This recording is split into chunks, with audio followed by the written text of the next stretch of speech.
멸하기도 하며 칼날을 피하기도 하며 연약한 가운데서 강하게도 되어 전쟁에 용감하게 되어 이 사람들의 진을 물리치기도 하며. 아멘. 히브리서 11장 오늘 본문이 말하고 있는 그 사람이 바로 내가 되는 은혜가 있기를 주님으로 축원을 드립니다. 히브리서 11장 인물 강의 23번째 시간입니다. 오늘 말씀의 제목은 그들에게만이 아니라 나에게도, 그때만이 아니라 오늘도, 이런 제목으로 말씀 전하도록 하겠습니다. 그들에게만이 아니라 나에게도, 그때만이 아니라 오늘도 믿음의 역사는 일어납니다. 이게 오늘 제목입니다. 지난 시간에 우리는 믿음의 역사, 믿음에 따르는 실제적인 하나님의 역사라는 주제로 말씀을 함께 묵상을 했습니다. 이제 히브리서 11장 말씀이 거의 끝나가는데 오늘 시간과 다음 시간에도 좀 더 믿음의 역사, 이 부분에 대해서 함께 말씀을 나누려고 합니다. 히브리서 기자는 지금까지 성경 속에 등장했던 믿음의 사람들을 하나하나 예로 들면서 믿음이 단지 추상적인 어떤 개념이 아니라 실제적인 능력이라고 그들의 삶에 나타난 구체적인 사례들을 들어서 보여주었습니다. 그런데 그렇게 하다 너무 길어지니까 이제는 사람들을 일일이 다루지 못하고 믿음으로 사는 삶에 일어나는 역사가 어떤 것들인지를 요약적으로 기술하면서 11장 말씀을 이제 마무리하는 것을 보게 됩니다. 그래서 32절에서는 이렇게 말하지요. 내가 무슨 말을 더하리요. 기드온, 바락, 삼손, 입다, 다윗 및 사무엘과 선지자들의 일을 다 하나하나 일일이 말하려면 내게 시간이 부족하다. 시간이 부족할 만큼 믿음이 일으키는 역사에 대해서 할 말이 많다는 것입니다. 믿음의 역사를 체험한 사람들의 명단을 열거하면 시간이 부족하다는 것이지요. 믿음이 어떤 실제적인 역사를 일으켰는지 다 말하기에는 그 사례들도 너무나 방대하다는 것입니다. 제 어머니를 비롯해서 신앙생활의 연륜이 오래된 분들에게 정말 많이 들었습니다.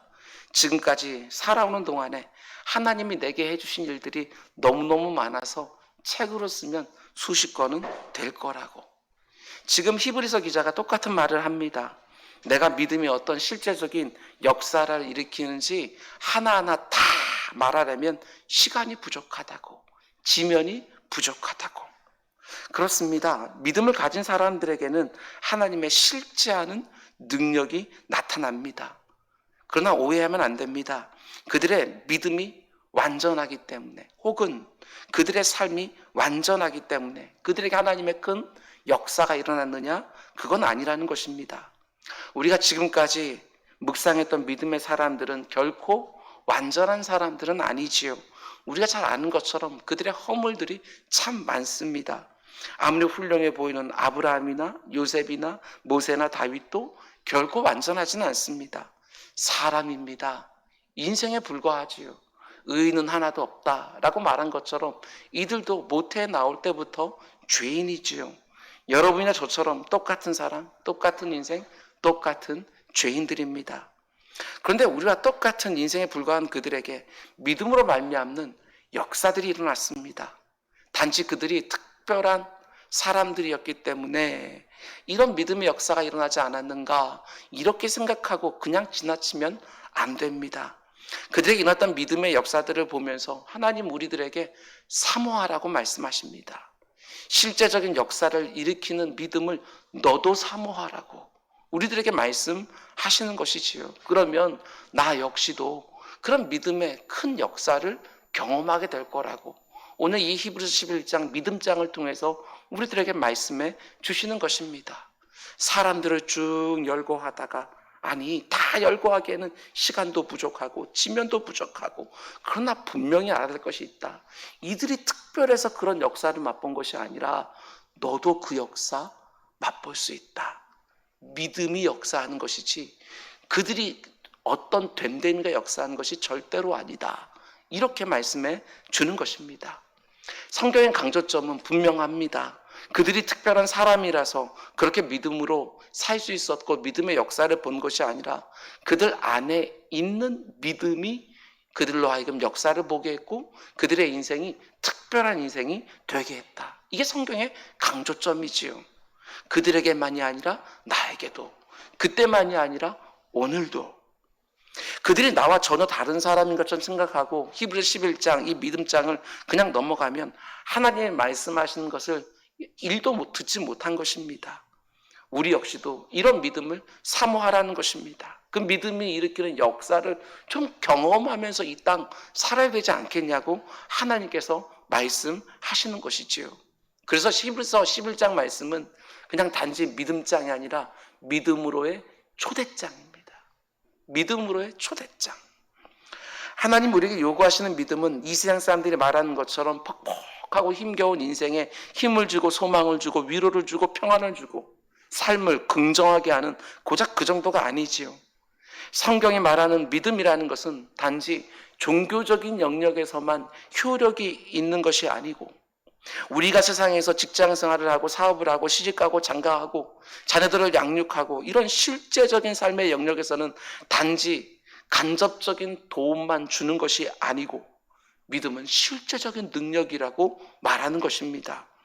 단지 종교 생활을 잘하게 하는 능력, 고작 그 정도가 아니고 우리가 살아가는 모든 영역에서 실제하는 능력이라고 말하는 것입니다. 하나님의 전지전능하신 능력을 우리의 모든 구체적인 삶의 자리에서 경험하게 하는 것이 바로 믿음이라고 말하는 것이지요.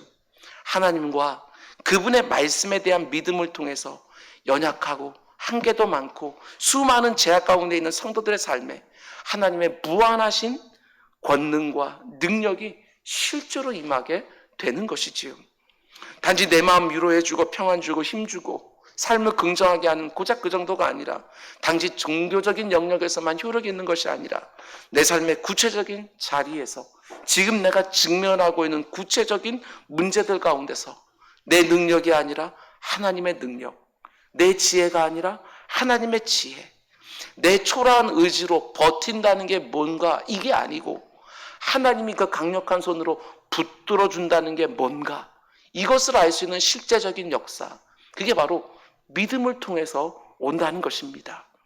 예수님이 분명하게 말씀해 주셨습니다. 마태복음 10장 20절 진실로 너에게 이르노니 만일 너에게 믿음이 겨자씨 한 알만큼만 있어도 눈에 보이지 않을 정도로 그렇게 작은 믿음 하나만 있어도 이 산을 명하여 여기서 저기로 옮겨지라 하면 옮겨질 것이요 또 너희가 못할 것이 없으리라. 산을 옮긴다는 데 초점이 있는 것이 아니고 너희가 못할 것이 없다. 여기에 초점이 있는 것이지요. 믿음은 실제적인 능력이기 때문에 믿음이 역사한다고 우리에게 말씀해 주는 것입니다.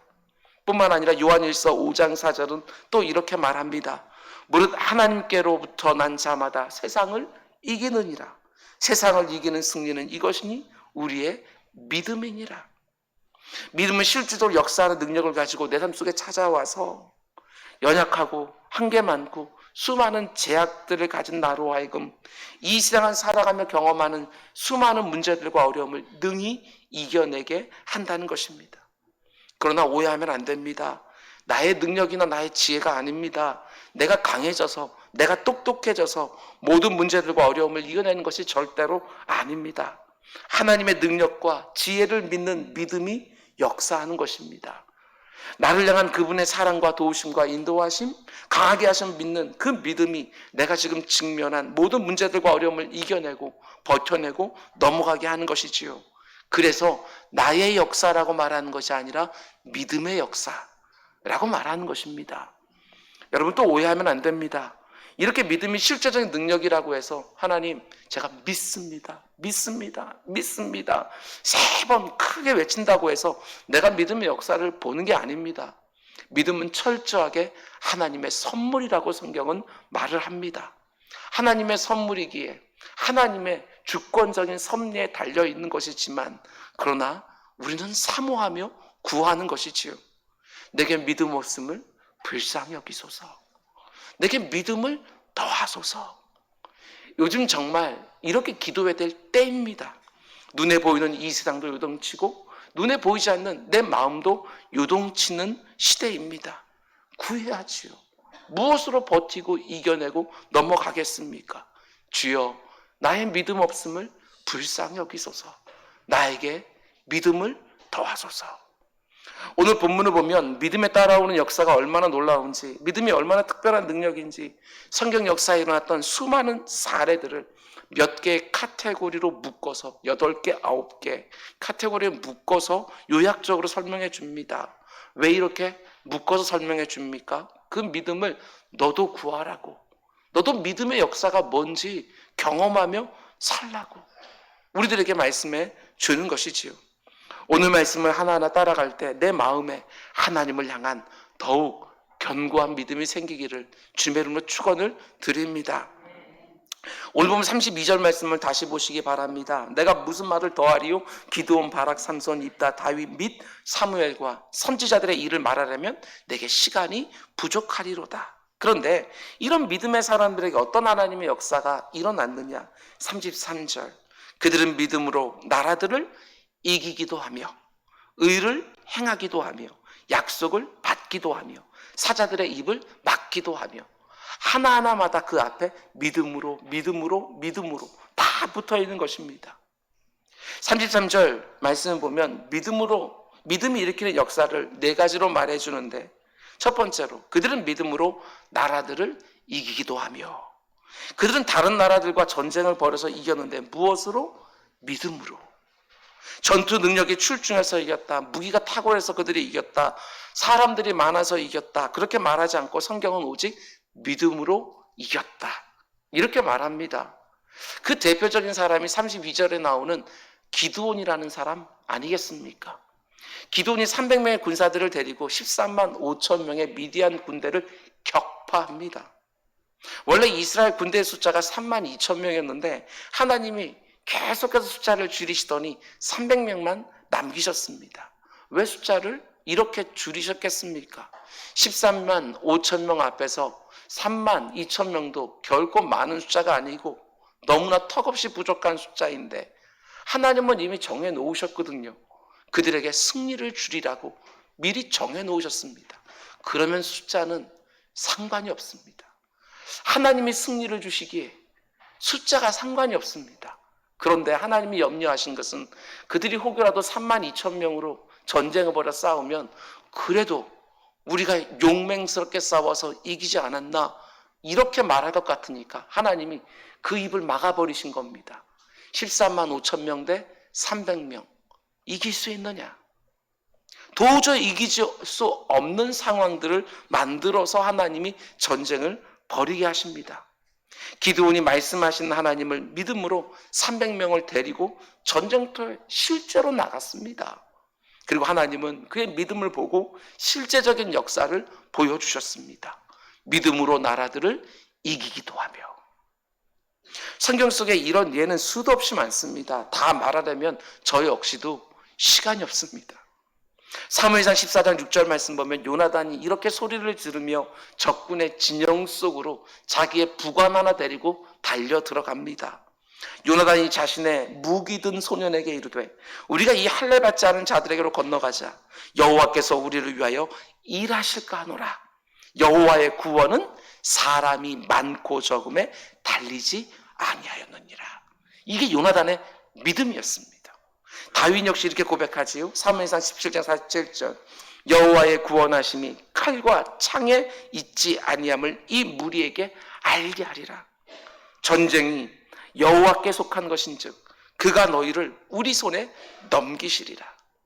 기드온, 요나단, 다윗 그들이 무엇으로 나라들과의 전쟁에서 이겼습니까? 사람의 숫자가 아닙니다. 손에는 무기가 아닙니다. 오직 하나님만이 전쟁에서 승패를 결정하신다 라고 고백하는 그들의 믿음으로 전쟁에서 이긴 것입니다. 다윗의 경우를 좀 더 보면 이스라엘 역사에 다윗만큼 많은 전쟁을 벌인 사람이 없습니다. 하나님이 오죽하면 네 손에 피가 너무 많이 묻었다고 그래서 성전은 짓지 못할 것이라고 말할 정도로 다윗은 모든 전장터에서 선두에 서서 지휘하며 그 모든 전쟁들을 승리로 이끌었습니다. 근데 무엇으로 전쟁에서 이겼느냐? 하나님 향한 믿음으로 전쟁에서 이겼다. 성경은 이렇게 말합니다. 그래서 사무엘서에 기록되어 있는 그의 전쟁들을 보게 되어지면 다 이런 식이지요. 전쟁을 벌이기 전에 다윗이 먼저 묻습니다. 하나님, 제가 올라가서 저 땅을 취할까요? 그래, 올라가라. 전쟁을 벌이는 방법도 마찬가지입니다. 하나님 어떻게 그 땅을 취할까요? 매복해라. 전쟁의 승패가 오직 하나님께만 달렸다고 믿고 철저하게 하나님 앞에서 기도하고 하나님께 묻고 그분의 인도하심에 따라 믿음으로 전쟁을 벌였습니다. 만군의 주가 되시는 하나님의 능력과 지혜만 의지해서 에돔, 암몬, 모압 등등해서 주변에 있는 많은 나라들과 전쟁을 벌여서 이겼습니다. 성경은 분명하게 말합니다. 다윗이 가는 곳마다 전쟁에서 승리했다. 믿음으로. 그렇다고 전쟁 준비는 안 해도 된다. 이런 말하는 게 아니지 않습니까? 전쟁을 이기는 실제적인 능력이 하나님을 온전히 믿는 성도들에 있다고 말씀해 주시는 것입니다. 그게 바로 하나님을 믿는 백성들의 전쟁 방식입니다. 우리 성도들은 탁월한 무기만 가지고 있으면 전쟁에서 이길 수 있다고 생각하는 사람들이 아닙니다. 자본금만 많이 가지고 있으면 사업에 성공하고 그리고 세상 요령들이 좀 있으면 내 손으로 하는 일들이 다 잘 될 거라고 믿는 사람들이 절대로 아닙니다. 환경이 바뀌기만 하면 내가 지금 어려움 당하는 것들이 다 사라지게 될 것이다. 이렇게 믿는 사람들도 아닙니다. 내 인생에 있는 모든 전쟁의 승패는 오직 하나님께만 달려있다. 이렇게 고백하고 살아가는 사람들이지요. 이 믿음이 오늘 우리에게도 있기를 주님의 이름으로 축원을 드립니다. 그런가 하면 33절 말씀 보면 믿음에는 또 이런 역사가 있다고 말을 합니다. 믿음으로 의를 행하기도 하며. 그들은 믿음으로 의를 행했다. 그들의 의지로, 그들의 윤리관으로 의를 행했다. 이렇게 말하지 않습니다. 여기서 말하는 의는 거룩과 정의를 합쳐놓은 개념이라고 보면 됩니다. 이 땅에서 거룩하게 살고 정의롭게 살고 바르게 사는 유일한 방법이 뭐냐? 그게 바로 믿음이라고 말하는 것이지요. 물론 이 땅을 살아가는 사람들 중에도 하나님 모르는 사람들 중에도 믿지 않는 사람들 중에도 바르게 사는 것처럼 보이는 사람들이 너무나도 많습니다. 아, 저 사람들은 정말 바르게 똑바르게 사는구나 이렇게 보이는 사람도 많지만 오직 믿음으로가 아니면 진실되게 공의롭고 거룩하게 산다는 것은 불가능합니다. 정말 그렇습니다. 살아서 모든 것을 보고 아시는 하나님을 두려워하고 내 삶을 최종적으로 판단하신다는 것을 믿는 사람이 아니면 진실되게 거룩하고 정의롭게 사시는 사람들은 단 한 사람도 없다는 것입니다. 이것도 오직 믿음으로입니다. 세상 사람들은 나의 겉만 보지 내 속에 얼마나 추한 것이 있는지 알지 못합니다. 다른 사람들이 볼 때는 이렇게 하고 다른 사람들이 보지 않을 때는 저렇게 하는 경우들도 얼마나 많은지 모릅니다. 코람데오 늘 하나님 앞에서 그분의 시선을 의식하고 그리고 장차 내가 죽었을 때 그분의 심판대 앞에 서서 영원한 생명과 영원한 사망으로 그분의 판결을 받는다는 이 내세 신앙을 가진 사람들만이 이 땅 가운데 속에서 의롭게 사는 것이지요. 하나님을 두려워하는 사람들이요. 사람들 앞에서 어떻게 행하느냐 그것 가지고 판단하는 것이 아니고 사람들이 보든지 보지 않든지 모든 영역에서 거룩하고 공의롭게 살 수 있는 사람들은 누구냐? 오직 사람의 외모를 보지 않으시고 중심까지 보시는 그 하나님을 두려워하고 그분의 엄중한 판결을 믿는 사람들. 그래서 오늘 본문은 말합니다. 그들은 믿음으로 의롭게 행하기도 하며. 세 번째로 33절 말씀 보면 그들에게 믿음이 있었기 때문에 또 어떻게 살았다고 말을 합니까? 그들은 믿음으로 약속을 받기도 하며. 믿음으로 약속을 받는다는 말이 어떤 의미입니까? 하나님이 주신 약속을 끝까지 믿음으로 붙들고 있다가 그 약속이 성취되는 것을 마침내 보았다는 것입니다. 하나님 주신 약속이 하나님의 때에 성취되어 그걸 누리면서 사는 것, 그게 바로 믿음으로 사는 성도들에게 있다고 말씀해 주는 것이지요. 어떤 특별한 사람들에게만 이런 성취가 있는 것이 아니라 하나님의 말씀은 반드시 성취되어진다는 것을 믿는 사람들에게 이런 실제적인 역사가 있다고 말씀해 주는 것입니다. 우리가 지난 시간에 본 것처럼 하나님이 여호수아에게 난공불락처럼 보이는 그 강력한 여리고성을 돌면 무너질 거라고 하나님이 약속해 주셨습니다. 그 약속을 그대로 믿고 돌았더니 무너졌습니다. 약속한 것을 받는 영광이 있어요. 약속한 것이 이루어진 것을 보는 영광. 눈앞에서 여리고성이 와르르 무너질 때 그것을 보는 영광이 있다고요. 믿음으로 그들은 약속을 받기도 하며, 이런 말입니다. 물론 하나님의 약속의 말씀이 온전히 성취될 때까지 기다리는 것은 결코 쉬운 일이 아닙니다. 그래서 필요한 게 믿음이라는 것이죠. 그래서 필요한 게 믿음이라는 거예요. 가만 내비두어도 시간이 좀 지나면 될 것 같은, 이루어질 것 같은, 거기에 무슨 믿음이 필요합니까? 그런데 도무지 이루어지지 않을 것 같은 약속인데도 하나님의 말씀이니까 반드시 이루어지리라 하고 끝까지 붙들고 있는 그 믿음이 실제적인 역사로 응하는 것을 보게 한다는 사실입니다. 우리가 신앙생활을 하면서 하나님의 약속을 받고 하나님의 때와 하나님의 방식을 믿음으로 기다리다가 그 약속이 성취되는 것을 보는 게 뭔지를 알아야 믿음으로 사는 영광과 복됨을 제대로 누리는 것이죠. 다윗이 소년이었을 때 왕으로 기름 부름 받습니다. 그런데 기름 부름 받고 무려 10년 동안이나 도망 다닙니다. 사울 왕의 시기심 때문에 10년을 도망 다녀요. 주변의 상황을 아무리 봐도 그 하나님의 약속이 이루어지지 않을 것처럼 보여요. 그런데 끝까지 다윗이 사울을 죽일 수 있는 기회가 2번이나 있었습니다. 그런데 다윗은 죽이지 않습니다. 왜?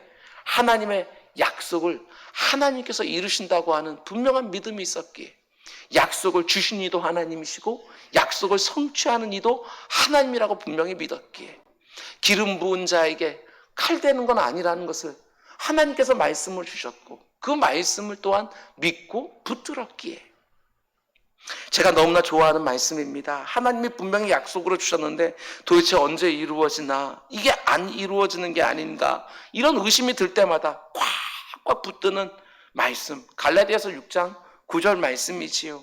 우리가 선을 행하되 낙심하지 말지니 포기하지 아니하면 때가 이름에 거두리라. 분명하게 말씀해 주셨어요. 여러분 믿으십니까?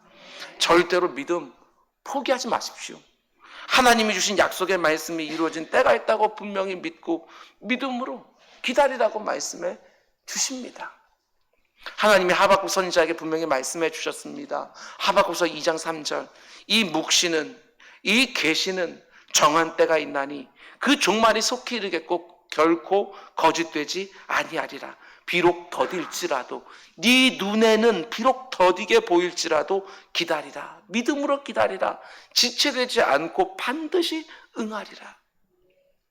하나님이 우리가 살아가는 삶의 자리에서 먼저 약속을 주시고 우리에게 믿음을 요구하십니다. 늘 이렇습니다.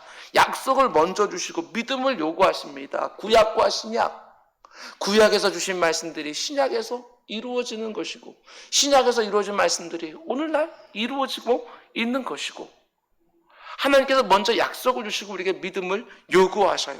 그리고 믿음으로 끝까지 기다리는 자에게 그 약속이 실제로 이루어지는 그 영광을 보게 하는 것이지요. 믿음으로 기다려서 그 약속을 받는 것이 뭔지를 알아야 예수 믿는 맛이 있습니다. 하나님이 주신 약속이 있습니까? 그런데 지금 현실은 약속이 전혀 이루어지지 않을 것처럼 보이십니까? 그래서 믿음이 필요합니다. 믿음이 없어서 자꾸 흔들립니까? 말씀드렸습니다. 사모하라고. 주여, 믿음 없음을 불쌍히 여기소서. 내게 믿음을 더하소서. 하나님께서 고비 가운데 흔들릴 때 또 은혜로 주시는, 선물로 주시는 그 믿음으로 인하여 또 한 겁이 넘어가다가 마침내 그 약속을 믿음으로 받는 모두가 되시기를 주님의 이름으로 축원을 드립니다. 그럼 이제 네 번째로 33절 말씀 보면 믿음으로 사자들의 입을 막기도 합니다. 믿음으로 사자들의 입을 막는다. 누가 생각나지요? 다니엘이 생각이 납니다. 다니엘이 굶주린 사자들이 가득한 굴에 던져졌는데 하나님이 자신을 지키신다는 믿음을 딱 세우니까 그 사자들의 무시무시한 입이 딱 막혀버렸습니다. 다니엘이 삼손처럼 힘이 세져서 사자들의 입을 찢고 입을 막은 것이 아니라 다윗의 안에 있는 그 믿음으로 말미암아 하나님이 사자들의 입을 꼼짝도 못하게 막아주셨다는 것입니다. 이것이 단지 우화입니까? 애들 동화책에 나오는 이야기입니까? 그렇지 않습니다. 우리가 그렇게 꽉 붙들고 있는 성경책에 나오는 말씀입니다.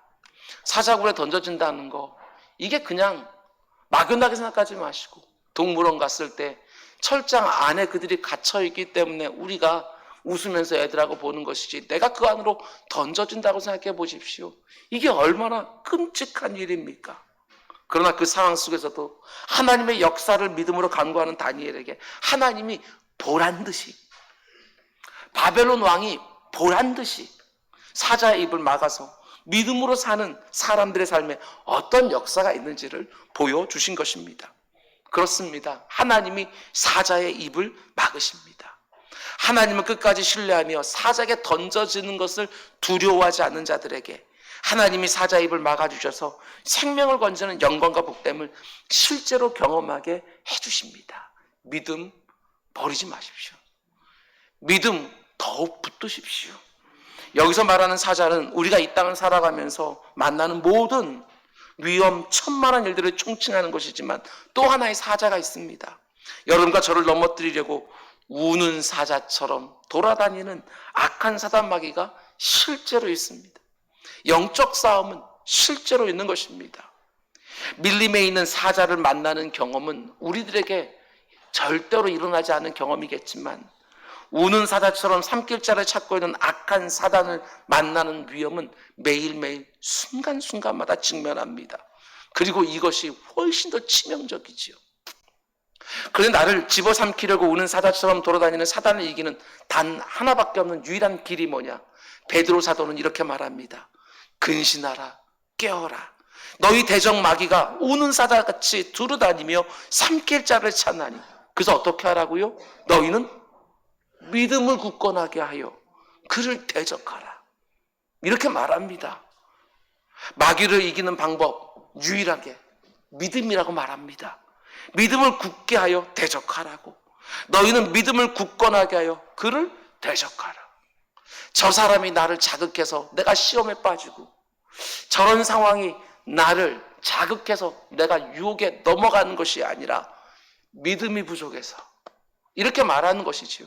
그 상황 가운데 속에서도 하나님이 나와 함께 하시고 하나님 나를 지켜보시고 이 믿음을 꽉 붙들고 있을 때에 악한 사단마귀도 능히 대적할 수 있다고 말씀해 주는 것입니다. 믿음을 세우면 정말 하나님께서 우는 사자들의 입을 꽉 하고 다물게 하십니다. 뿐만 아니라 이어지는 34절 말씀 보면 믿음이 결코 추상적인 것이 아니고 얼마나 실제적인 능력인지 성경 속에 있는 사례들을 또 요약적으로 보여줍니다. 우리 34절 함께 읽겠습니다. 시작.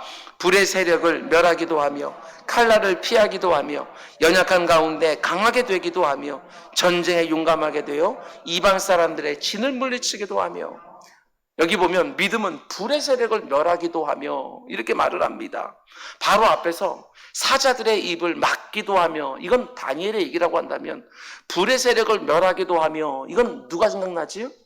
다니엘의 세 친구 사드락, 메삭, 아벳느고가 생각이 납니다.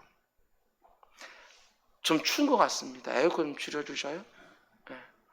우리 교육자들이 뒤에 있으면서 성도님들 몸짓도 좀 잘 보시면서 추운지 더운지 파악하셔서 에어컨도 켰다가 껐다가 이렇게 하는 것이 교육자들 예배 시간에 해야 되는 일이고,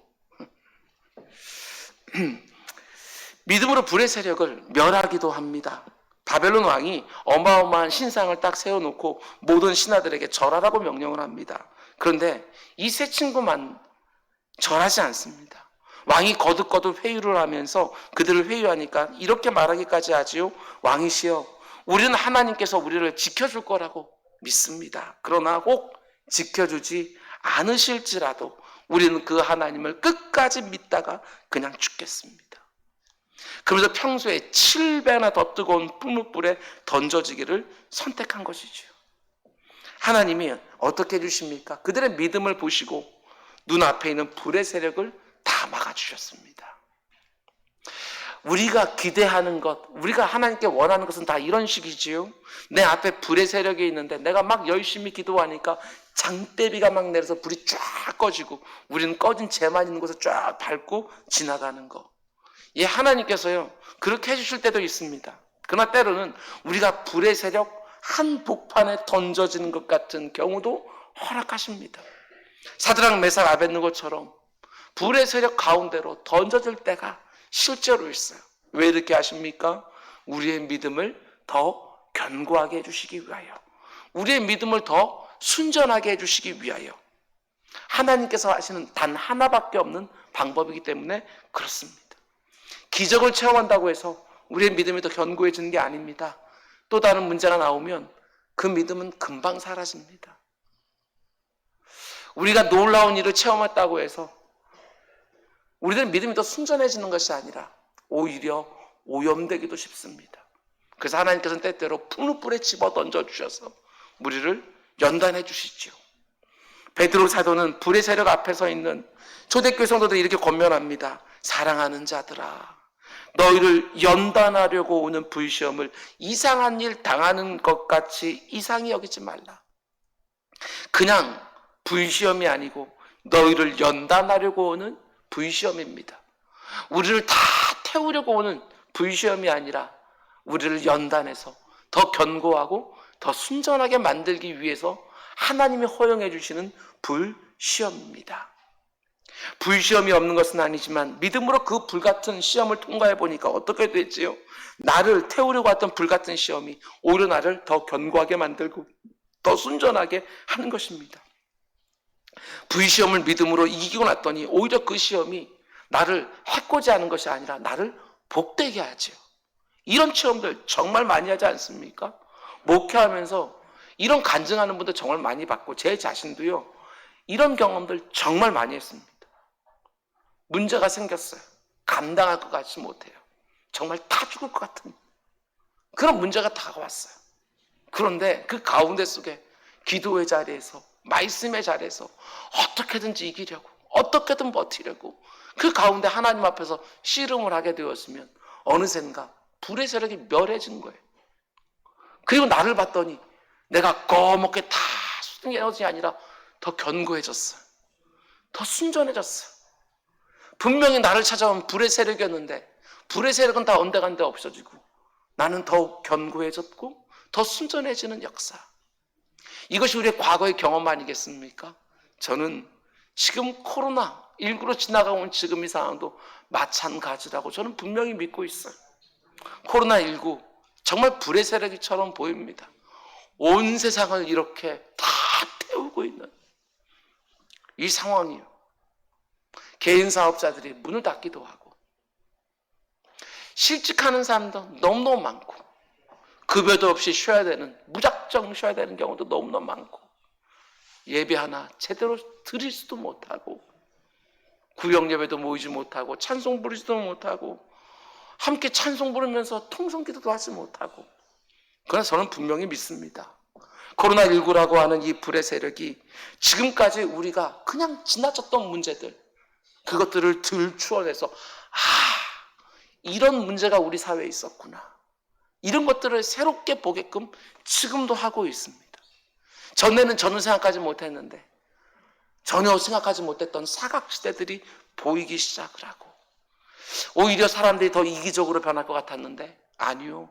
보니까 더 남들을 배려하고 더 챙기는 모습도 보게 되었습니다. 비록 죄로 인하여 많이 심각하게 상해져 있는 우리들의 배려, 위함, 섬김 이런 것들이지만 그 어느 때보다 더 풍성하게 이런 것들이 더 생생하게 살아나는 것들 보기도 합니다. 뿐만 아니라 신앙생활도 마찬가지인 것 같습니다.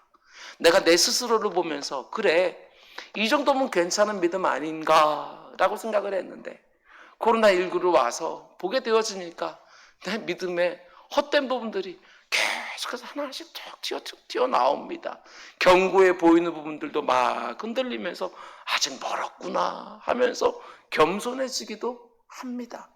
그리고 여러분들이 대표 기도하면서 기도하는 것처럼 전에 이렇게 예배가 소중한 건 몰랐다고 말하고 교제하는 것이 이렇게 소중한지 몰랐는데 이제 알게 되었다고 하면서 새롭게 또한 고백하는 것이 있어요.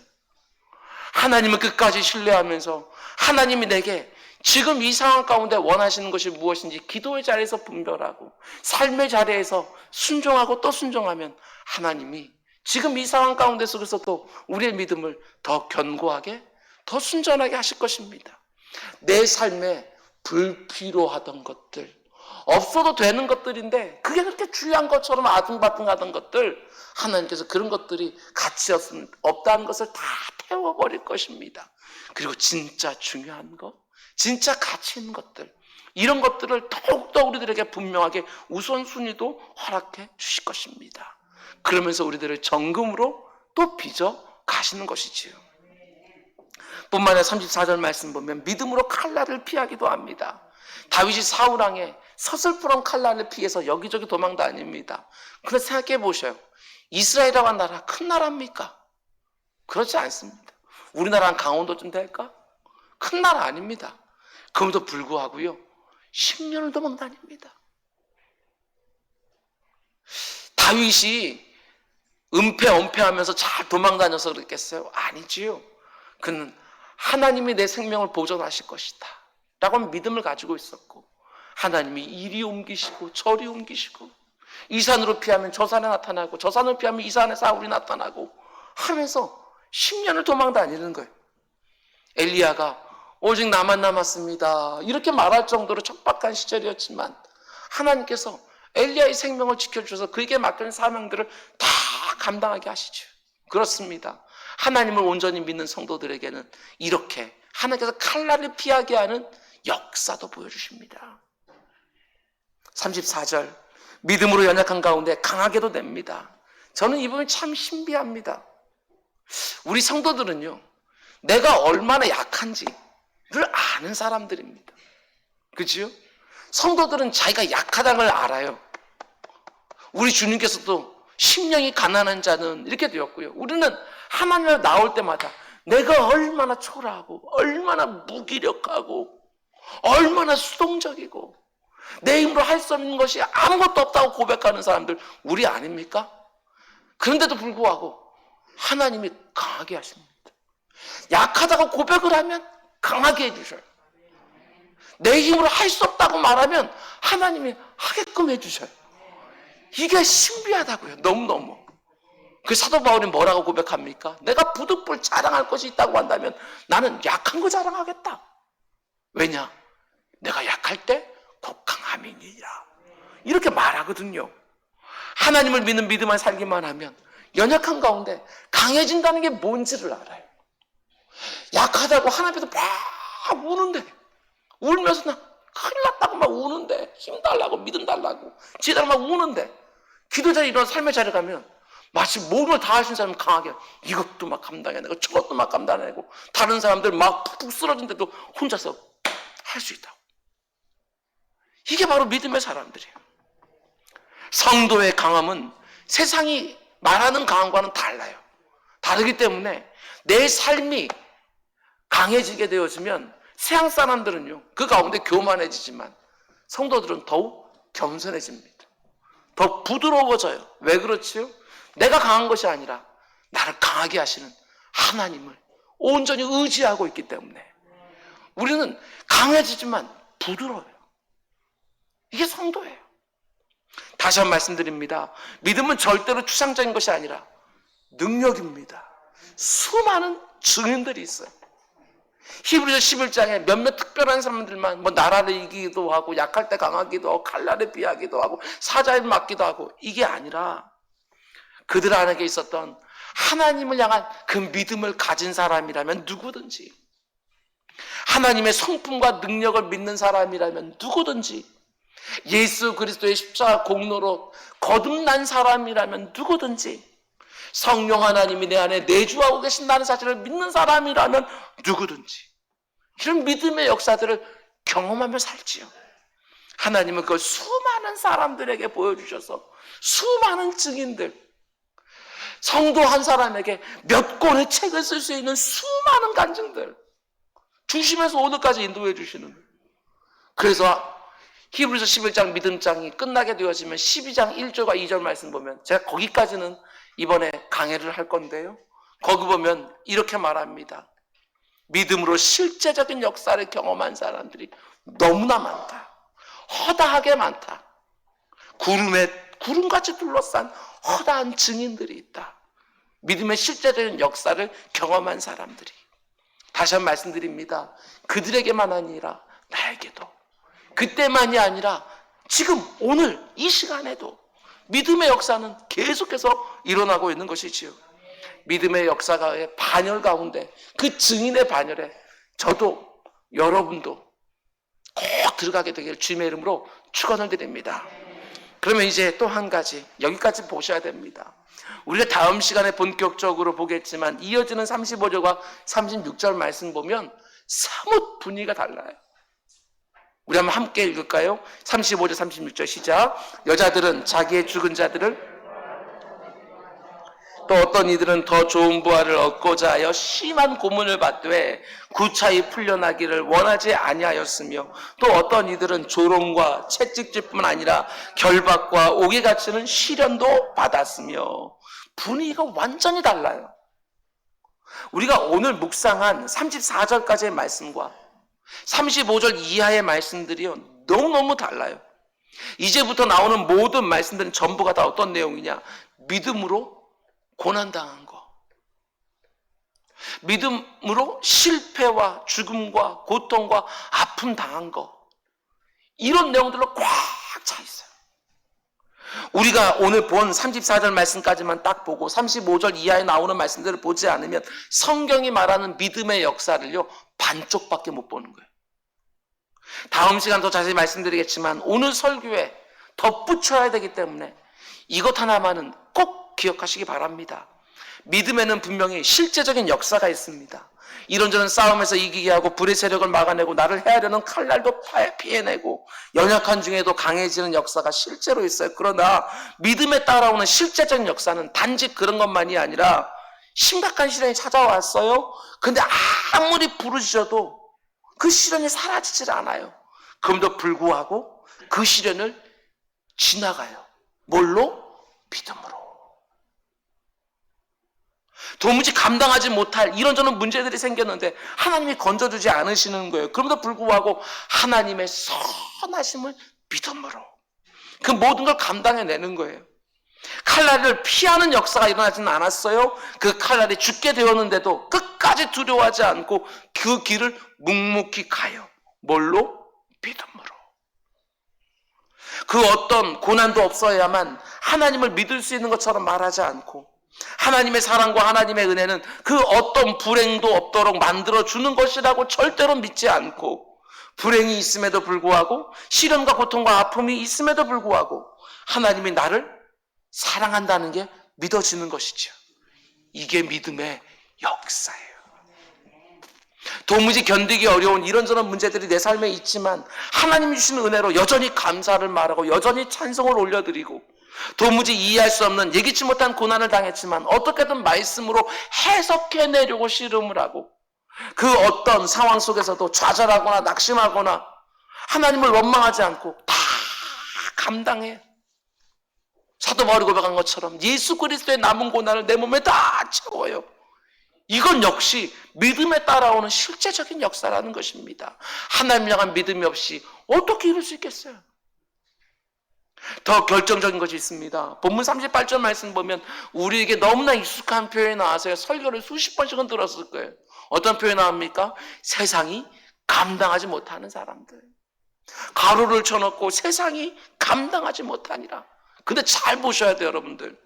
오늘 우리가 세상이 정말 감당할 수 없을 것 같은 믿음의 사람들을 함께 보지 않았습니까? 믿음으로 나라를 이기고, 믿음으로 이렇게 타락한 시대 가운데 속에서도 거룩하게 살고 정의롭게 살고, 믿음으로 약속이 성취되는 보는 영광도 있고, 믿음으로 나를 향하는 칼날도 피하고, 믿음으로 연약한 자가 강하게 되기도 하고, 그것을 보면 사람들이 깜짝 놀라요. 세상이 정말 놀라죠. 야, 저 사람들 우리가 감당하지 못하겠네, 이렇게 말하지 않겠습니까? 그런데 우리가 놓치지 말아야 되는 게 뭐냐? 분명히 이 세상이 깜짝 놀랄 만한 믿음의 역사들이 일어났지만 그때는요, 세상이 감당하지 못하는 사람들, 이런 표현 안 나와요. 우리가 오늘 본문, 우리가 본 오늘 본문에다가 괄호를 딱 쳐놓고 이런 사람은 세상이 감당하지 못한다, 이런 말이 오늘 본문에 안 나온다고요.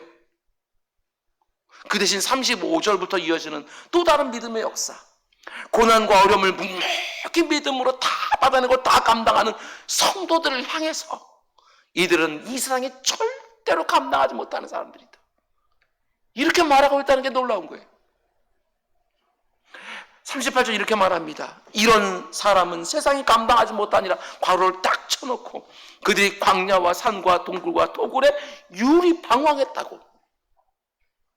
이런 사람은 세상이 감당하지 못하는 괄호를 딱 안에 넣어두었는데 그 앞뒤로 나오는 모든 말씀들은 다 어떤 내용이에요? 다 고난에 대한 내용이에요. 고난에 대한 내용.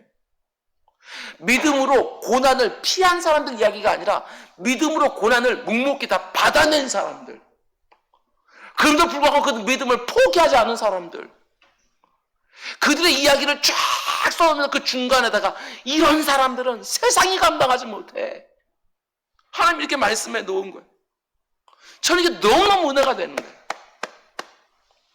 이런저런 아픔과 고통이 있었지만 하나님 향한 믿음으로 그걸 다 견뎌냅니다. 쫓겨나고 매맞고 고문당하고 재산을 다 잃고 가족도 잃고 심지어 생명을 잃는데 우리가 보겠지만 막 찢어 죽여요 막.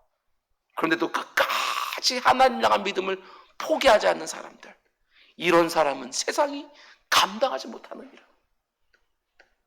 우리가 원하는 것은 늘 이런 거 아닙니까? 믿음으로 고난을 피한 이야기 한가운데 괄호를 쳐놓고 이런 사람은 세상이 감당하지 못하느니라. 그런데 히브리 11장은 믿음으로 고난을 피한 사람들 사이에다가 괄호 쳐놓고 얘기하지 않고요, 믿음으로 그 모든 고난을 다 묵묵히 감당해내고 견뎌낸 사람들, 그 한복판에 가로를 딱 쳐놓고 이런 사람들은 세상이 감당하지 못하느니라 이렇게 넣어놓은 거예요. 고난도 아픔도 실패도 심지어 죽음까지도 믿음으로 받아내는 그 성도들이야말로 이 세상이 어떻게 감당하겠느냐 이렇게 말하는 것입니다. 여러분, 저는 여러분의 삶의 자리를 다 모릅니다. 여러분들이 지난 한 주간 어떻게 살았는지도 잘 모릅니다. 코로나19 아래에서, 아니 꼭 코로나19가 아니라도 적지 않은 분들에게 아픔이 있었을 것이고, 적지 않은 분들이 이런저런 근심과 염려와 두려움을 가지고 지난 한 주간도 사셨을 것입니다. 그런가 하면 또 적지 않은 분들이 이런저런 감사와 감격의 제목들을 가지고 지난 한 주간도 살았을 것입니다. 다 똑같지 않습니다. 다 다르게 한 주간 살다 오셨어요. 그러나 어떤 삶의 자리에 내가 있던지 믿음으로입니다. 믿음으로. 여러분의 고난이 있든지 승리가 있든지 눈물이 있든지 웃음이 있든지 탄식이 있든지 승리의 찬송이 있든지 삶의 어떤 자리에서든지 믿음으로 사는 자들을 감당해낼 것은 아무것도 없지요. 여러분 한 분 한 분의 삶 속에 본문이 말하고 있는 이렇게 신실한 믿음으로 살아 모든 것을 넉넉히 이겨내고 모든 것을 능히 감당해내는 그 어떤 것도 감히 넘어뜨릴 수 없는 견고한 믿음의 삶이 세워지게 되기를 주님의 이름으로 축원드립니다. 기도하겠습니다. 사랑해 주님, 감사합니다. 일평생 신앙생활하며 믿음으로 믿습니다 수도 없이 말을 하고, 히브리 11장 말씀도 수도 없이 읽고 묵상하고 암송하고 설교도 듣고, 그런데 살면 살수록 이 믿음이라는 게 얼마나 어마어마한 것인지 깨닫게 됩니다. 주님, 우리 믿음 없음을 불쌍히 여기시고 우리 모두에게 믿음을 더하여 주옵소서. 이 모든 말씀 예수님의 이름으로 기도드렸습니다. 아멘. 이 시간에 우리 말씀 생각하면서 우리 찬송가 413장입니다.